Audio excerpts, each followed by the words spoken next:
Hey guys, what's up? It's Paul.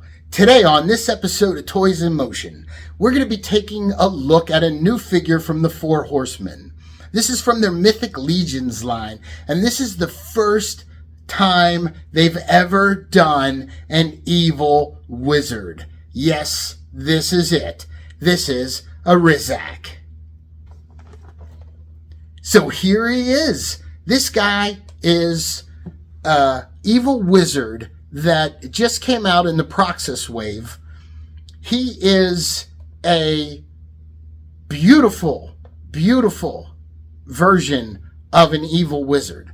You know, he has more accessories, like he has this collar and stuff that goes on him that's in the box, and he comes with some really cool, like, magical component items that really make him look like he's in a spell casting way. And I'll tell you, these pieces are getting cooler and cooler. I'm really excited to open them up and have a look at them for myself. Now, this guy also comes with two different heads. He's got the angry screaming face, and then he's got the more just deadpan stare look. Man, I'm excited about this figure for a couple reasons. One of which is when I was a kid and I used to play Dungeons and Dragons, I played a wizard named Morpheus. Now, when I saw that they were coming out with this figure, immediately, my mind made the connection, and I thought, oh my God, this is my chance to make Morpheus. So I got excited about this. Now, again, if you want to hear the entire tale of Morpheus, I'll stick it at the very end of the video, because it is a pretty funny story as to what happened to this wizard that I played. But let's stick back to this guy right now. The soft goods on this figure have gotten just amazing. Like, I'm a big fan of the soft goods and the way that the Mythic Legions are doing them, because they're all, the soft goods, the clothes, are all posable because they run tiny little wires along the hem, and which allows you to position the clothes in different ways that create so much dynamic for this character. Like, the action pictures you can get really just create this awesome look of the clothes, like blowing in the wind or going back, or even the little things like being able to take the hood and kind of bend the front in a little bit, so it just sits perfect on his face. All those things this guy has. And a lot of the companies that use plastic and make plastic clothes, they're heavy, that you can't do anything with them. They just aren't fun.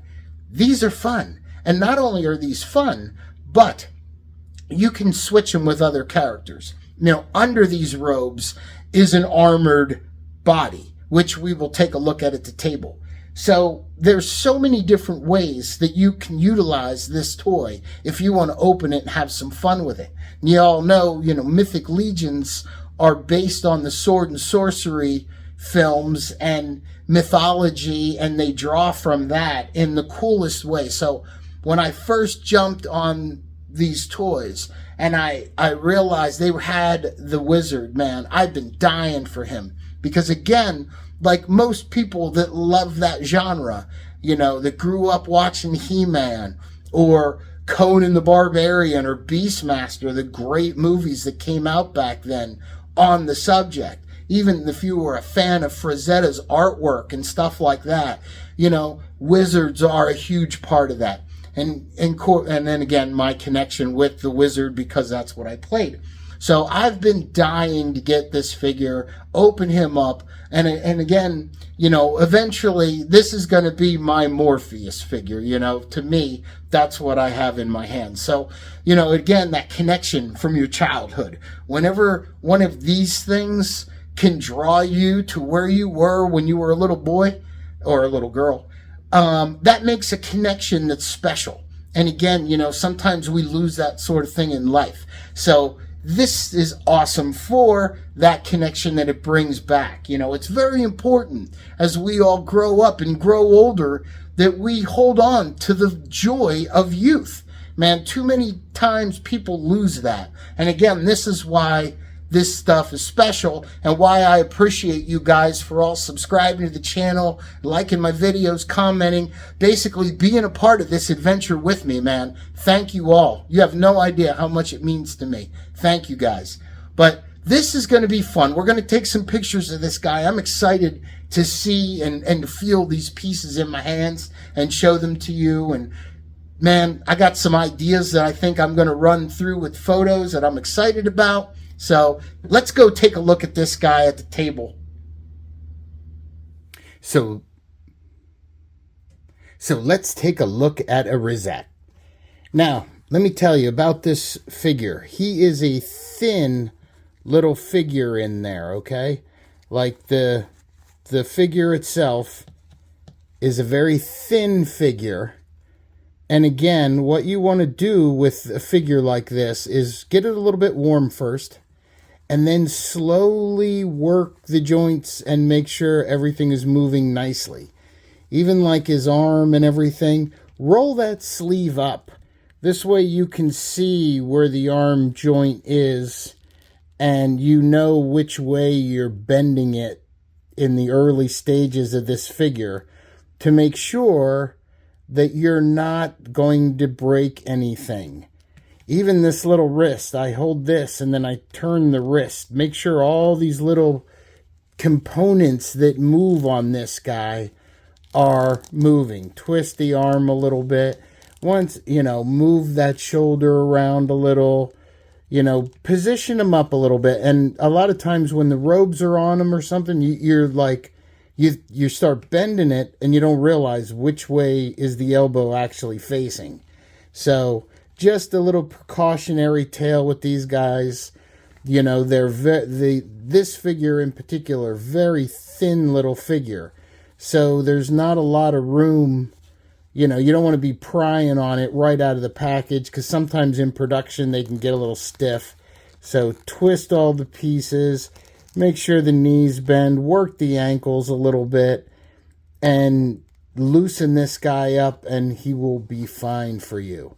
So I just wanted to throw that in there because I know a lot of people have grabbed some of the newer figures that are thinner like this, and it's been cold when they came out, and they're prying on them, and they could possibly have a breakage issue if you're not a little bit careful and you don't know how to handle these guys right from the get-go.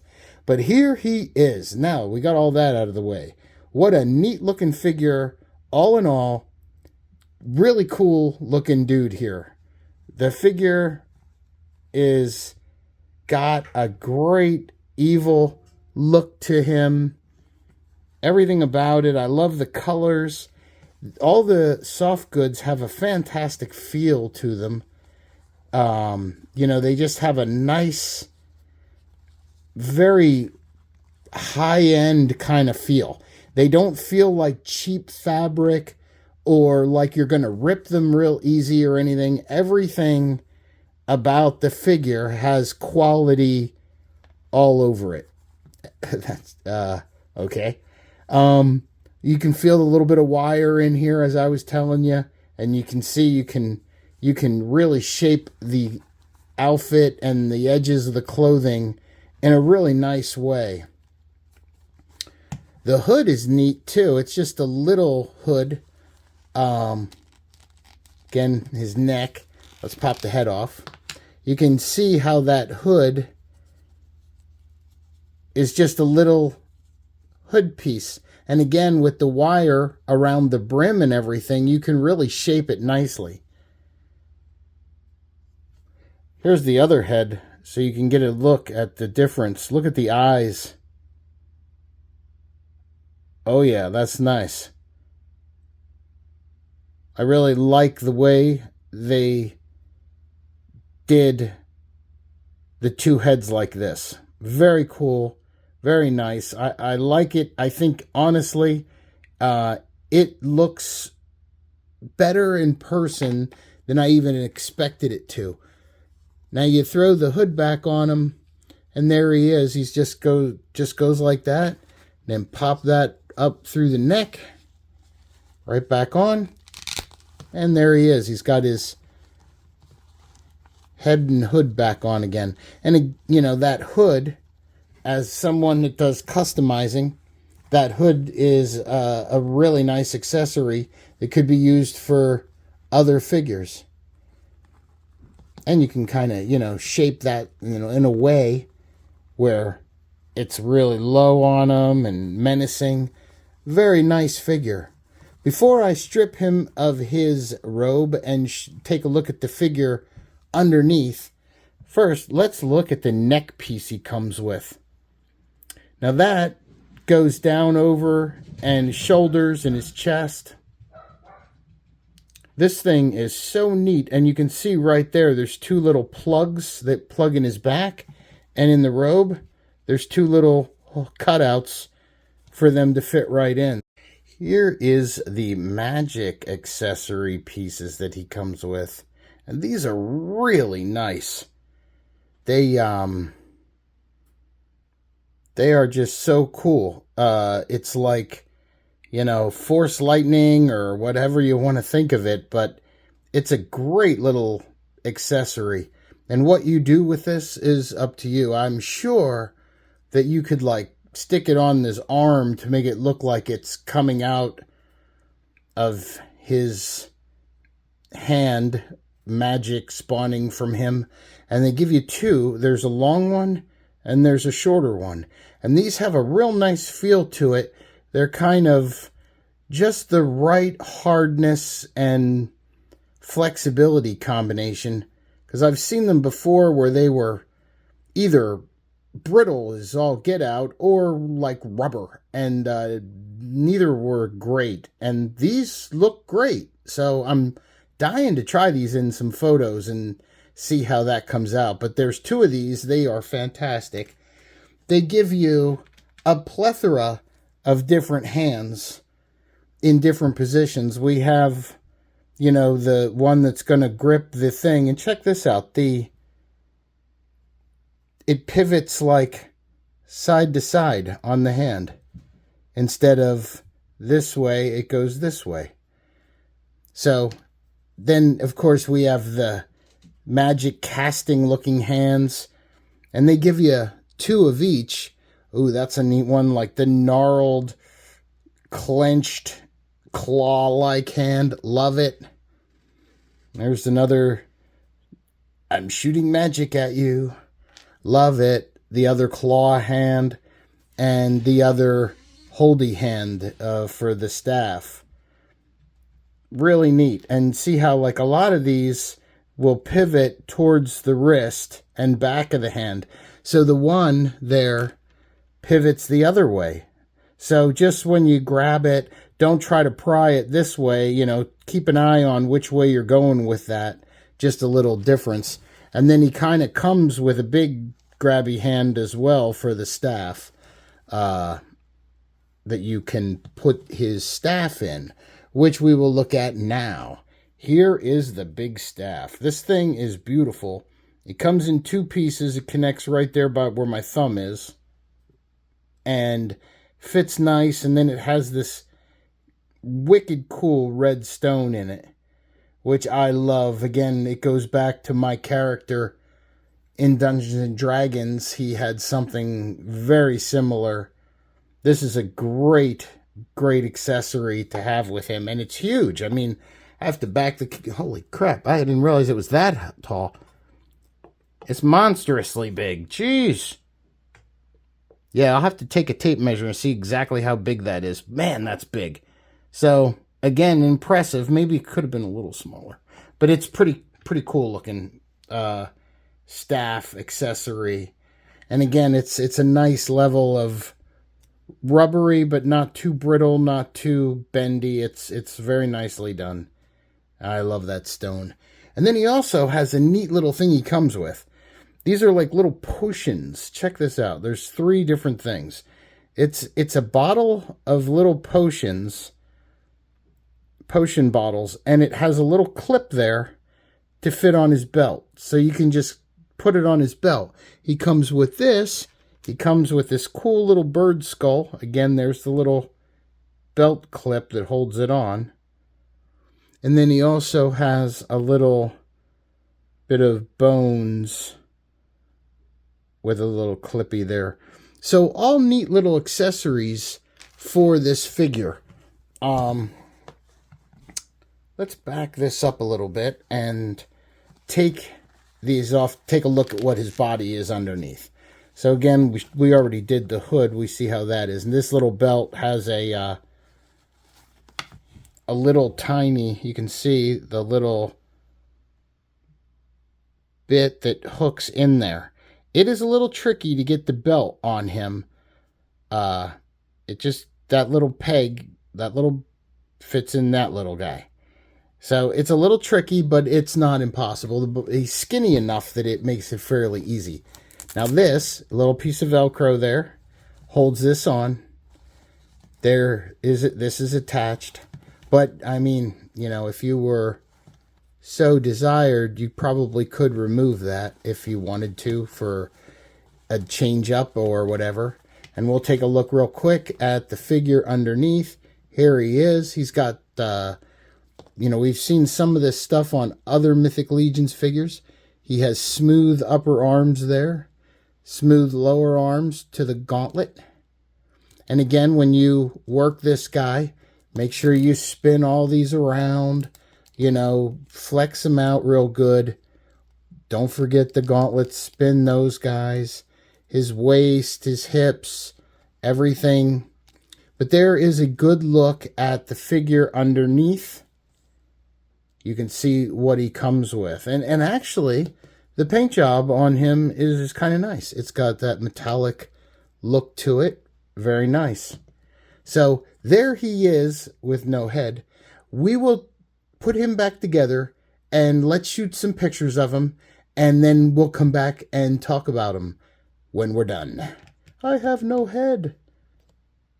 Hey, wait, hold on. Hold on. We got to take a look. Ah, that's pretty cool. He looks funny with with no robes and everything, just with the figure. But there, you get to see what he looks like. Let's switch heads actually too, real quick. Little bonus feature. Ah, yeah, pretty neat. There he is. Not bad, not bad. That's funny. Okay, let's get to the pictures.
So what do you guys think of Arrizak? I'll tell you what, I loved him.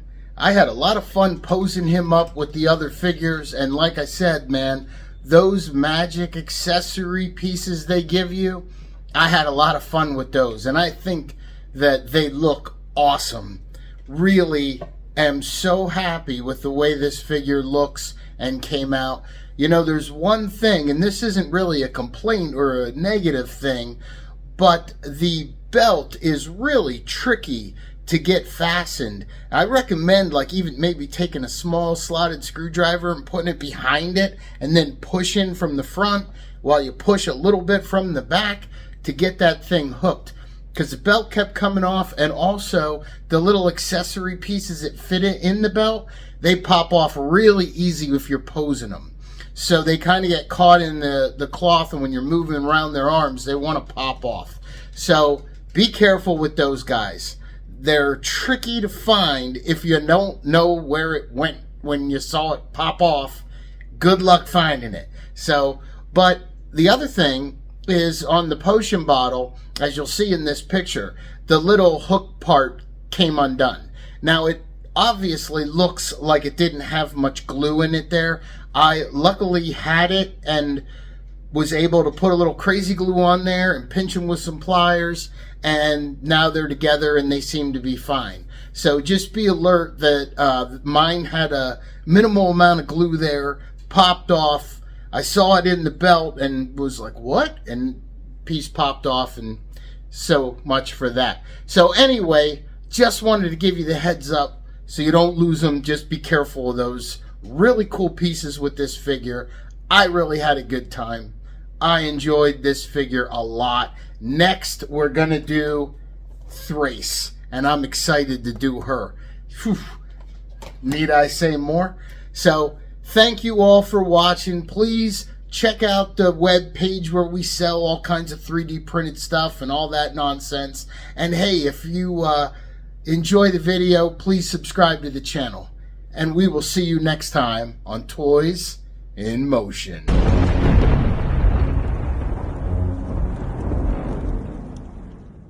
Okay, so this is the story of Morpheus. Once again, Morpheus was a character that I played in a Dungeons & Dragons campaign that lasted almost a year of us playing. It was the biggest campaign I was ever in my whole life, and it was by far the most fun. We played with a big group of people. Some people were super cool and some were not, and that all came together to make the game even more fun. So back to Morpheus. So Morpheus was a half elf, half human, chaotic, aligned character. Only out for himself. He was all about just becoming the most powerful wizard he could possibly become, and it was all just about him. So Morpheus could save a village or kill everyone in the village, depending on his mood and how it would help him become more powerful. So Morpheus joined this group of about 8 or so adventurers to go out into the world to gain experience and wealth and become more powerful, as a lot of the characters will do in Dungeons & Dragons. So Morpheus joins this group, and within that group was a Minotaur. The Minotaur's name was Horn, and Horn was not very bright, but he was a big, hulking brute, and he served his purpose in the group, so Morpheus tolerated him, but didn't like him. He was just an animal to Morpheus. So these guys are out gaining strength and power, becoming more strong, playing the game as often will happen. With a few pretty cool exceptions, everything just was normal. You know, one time my character Morpheus, the wizard, got killed on a magic carpet that he misidentified, and here it wrapped him up and he died. But one of the characters in the group, who was a paladin, carried that carpet around and eventually got him resurrected. But when he came back, he was a little bit crazier. So Morpheus becomes more and more powerful. In one giant battle, which was kind of an amazingly funny thing, I rolled 2 20s on a 20-sided dice in a row, and by using my super strong magic spell, took down a red dragon with one attack all by myself. And that was pretty spectacular, and quite a lucky roll on my part that I just happened to roll 2 20s in a row in front of the whole table full of gamers and everything, and took this dragon down. I gained a tremendous amount of experience and a tremendous amount of wealth.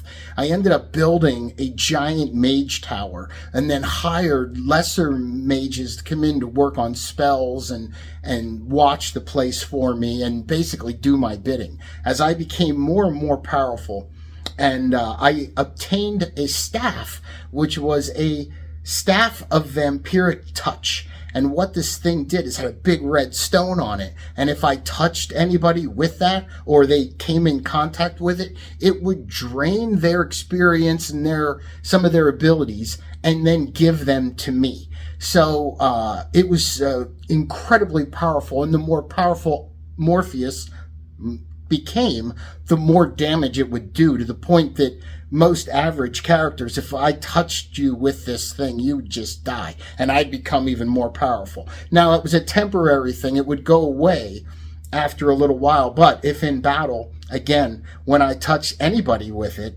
I would gain super strength and draw it from them.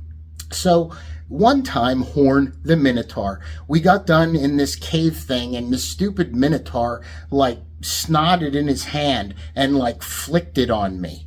Now, as a mage and a half-elf, I did not like that very much. So the next time we were in battle, I drained him. I tapped him with my vampiric staff and drained him of about 3/4 of his strength right before we went into battle, and kind of made him look like an idiot and this and that.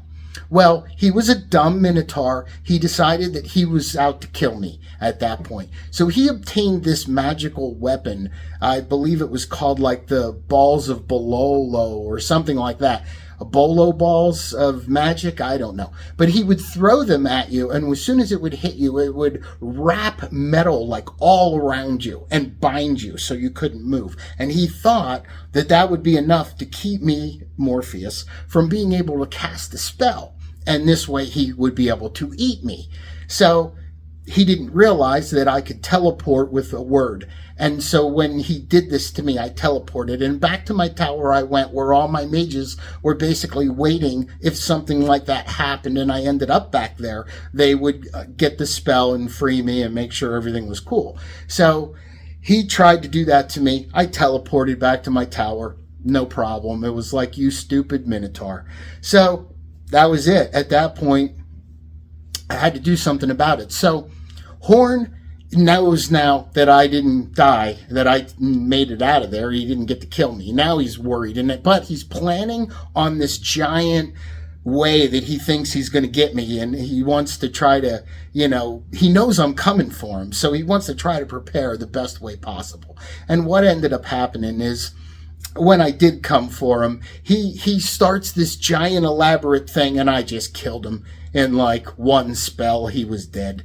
There was no fight. I had, incredible intelligence. My character knew what he was doing, and there was no way some just beast was going to even put up a fight against Morpheus. And Morpheus just slaughtered him in one quick move.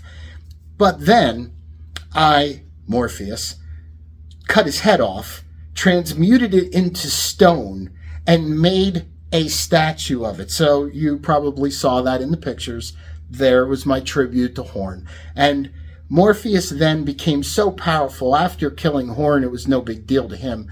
He went on to become more and more powerful, to the point that all the other wizards in the realm started to fear him, and they decided that they were going to try to teleport him and his castle and the whole thing into another dimension where he couldn't harm anybody in this dimension, because he was just becoming ultra powerful, and he had a slight reputation, not really for hurting people or anything, but for, doing his own thing and not going with the rest of the wizards and what they thought was the best thing. And so they decided to do this giant spell. So they all gathered together to try to trap Morpheus and his whole castle and all into another dimension. Well, Morpheus realized right away that they were up to something, and he cast a spell which interrupted their spell, which made the spell go wrong. And what ended up happening is all those wizards ended up teleporting Morpheus and his castle, mind you, back in time 5,000 years. So Morpheus shows up in the far distant past, 5,000 years in the past, and realizes real quick that his magic is so powerful, and these are primitives now, 5,000 years ago, almost subpar what they would evolve to be. And so he basically took these primitives with his magic, convinced them that he was a god, and they all served him. But then he made it a point to make sure to extinguish all the races of humans and kill everyone, so they could never have children and never evolve into the people that sent him there in the first place. So that was Morpheus's ultimate revenge against the wizards that tried to stop him, was he made sure that their parents, that their grandparents, that their grandparents, grandparents, and so on never existed in the first place, hence wiping all of them from existence 5,000 years before they were even born. That is the tale of Morpheus. He then lived in that realm and basically created, his own world that he flourished in and was happy forever and ever. So that is the story of Morpheus. Thank you all for watching that little bonus segment. I hope you enjoyed it. That is it. Thank you again. See you next time. Toys in Motion.